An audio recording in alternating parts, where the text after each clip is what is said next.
आप ना खुद को किसी से कम समझिए, ना खुद को कभी किसी से ज्यादा समझिए। अगर आप किसी फील्ड में किसी से कम है, किसी से कम जानते हैं, किसी से पीछे हैं, तो कहीं ना कहीं किसी ना किसी फील्ड में आप किसी ना किसी से आगे भी जरूर होंगे, किसी ना किसी से ज्यादा जरूर जानते होंगे।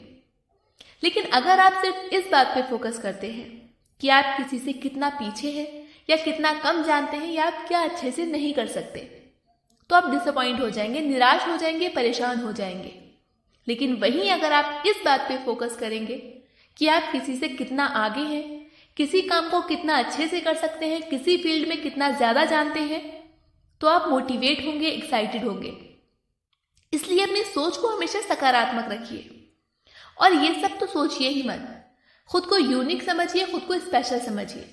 कभी भी किसी को अपने आप से कंपेयर मत कीजिए, अपने आप को स्पेशल समझिए, जिंदगी आसान हो जाएगी। कभी कभी जीवन में विजय प्राप्त करने के लिए असफलता का संकट भी उठाना पड़ता है, तो कभी भी असफलताओं से घबराइए मत, बल्कि उनसे छोटी छोटी सीख लेकर एक बड़ी सफलता को अर्जित कीजिए। उत्तम समय कभी आता नहीं है, समय को उत्तम बनाना पड़ता है। समय खुद अच्छा होकर नहीं आएगा, आपको इंप्रूव करने होंगे, आपको स्ट्रगल करना होगा, तभी आप अपना समय बदलेंगे, तभी आप अपना अच्छा समय ला सकते हैं। रिस्क लेकर देखिए, जीतोगे तो जिंदगी में आगे बढ़ोगे और अगर हारोगे तो अनुभव मिलेगा। खुद को चैलेंज कीजिए, क्योंकि चैलेंज से ही आप कुछ ना कुछ नया सीखेंगे। इंसानियत जो होती है बहुत बड़ा खजाना है।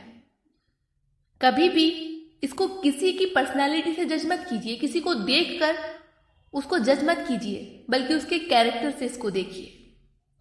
इसके कैरेक्टर में, इंसान के कैरेक्टर में इंसानियत को तलाशिए, ना कि उसकी पर्सनालिटी में। पूरे समुद्र का पानी भी एक जहाज को नहीं डुबा सकता जब तक कि जहाज पानी को अपने अंदर ना आने दे। इसी तरह दुनिया का कोई भी नकारात्मक विचार आपको नीचे नहीं गिरा सकता जब तक कि आप उसे अपने अंदर आने की अनुमति नहीं दें। दुनिया क्या कहती है, कितना निगेटिव कहती है, आपका कितना मजाक बनाती है, ये सब मत सोचिए। कभी भी इन चीजों को अपने अंदर जगह मत दीजिए। और जब तक आप इन चीजों को अपने अंदर जगह नहीं देते हैं, आपको कोई नहीं हरा सकता। लोगों के सामने हमारी बहुत बदनामी करते हैं। कुछ लोग होते हैं जो दूसरे लोगों के सामने हमारी बुराई करते हैं, हमारा मजाक बनाते हैं। लेकिन अगर वो आपके सामने ऐसा कुछ नहीं कहते, तो आप खुद को बेस्ट समझिए।